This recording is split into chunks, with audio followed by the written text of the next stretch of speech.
Out tonight on Investigation Discovery and Discovery Plus, you can catch the part one of a three-part series that goes deeper into the murder of the iconic video game developer. It's called the Tetris Murders. The other day, I spoke to Palo Alto PD CSI tech investigator Sandra Brown, and even though she was on the scene back in 1998, there are elements to this case that she never knew until now. Take a look at our conversation.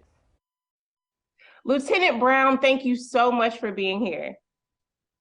Thank you, Ashley. I appreciate the lieutenant part. I've been retired for 10 years, and people still call me lieutenant across the nation. I guess you take that title with you when you leave. I appreciate that.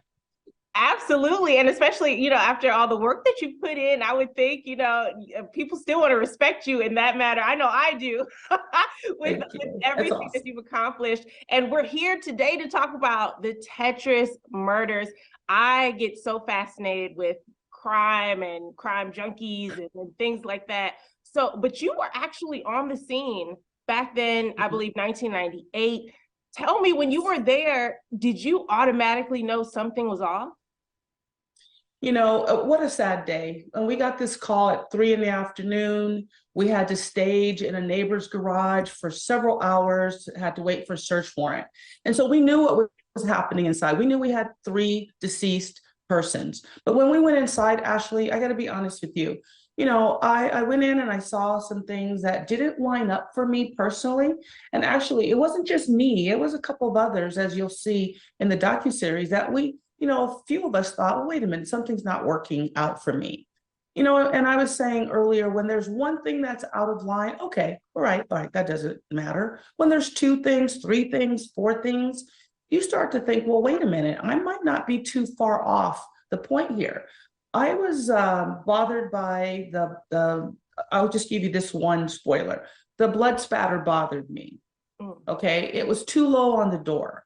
And if they were saying he allegedly killed his wife and son, then took his own life, I couldn't figure out how the blood was less than 2 feet and how this 6-foot+ man cut his throat and he's laying over there. No, it didn't work for me.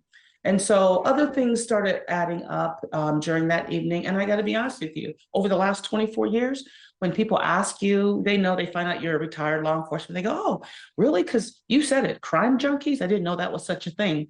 People love that stuff. And so they want to know. And this case always comes up. Yeah. And I don't know if this is going to be a spoiler or not. You can let me know. When you're talking about sitting down and kind of looking at this evidence, you were on the scene back then. What kind of things were kind of held back from you, or is that what we're gonna get a taste of in this docuseries, that maybe you didn't have all the knowledge you needed to complete your job? Okay, so these are the exciting things. So I told you when I first went in there, the blood was weird, the weapons were strange. But what was really bothering me was the next day the FBI came into our case. Now, the FBI is a good organization, but they don't come into bedroom community homicides, right? They don't get involved in a case where a husband kills his wife and his child. And unfortunately, that kind of crime happens in our country. So they showed up the next day. I was like, wait a minute. Okay, the blood spatter's not right. The weapons aren't right. Now the FBI is involved. What's up with that? All right. The pathologist then deemed this a murder-suicide. So we have to go with what the medical examiners go with. But 24 years later, I'm looking at this case and I see a subpoena that was issued the day after we got that case from the FBI. Wow. Why was the FBI issuing a subpoena for us? And the title on that subpoena was the FBI San Francisco Russian Racketeering Unit. Oh, okay. That is a teaser in itself. I can't. Yeah. I can't say anything else. I can't say anything else. I mean, if you want to give people something juicy to tune in, you just did it. Yeah. Why? I'm like, Ashley, why? And how come it took 20+ years for me to know that? And even when I showed that to my colleagues, they were like, okay, that's strange, right? So no more said. I'm excited. It's coming out on Monday on Investigation Discovery, 9 p.m. Eastern Standard Time.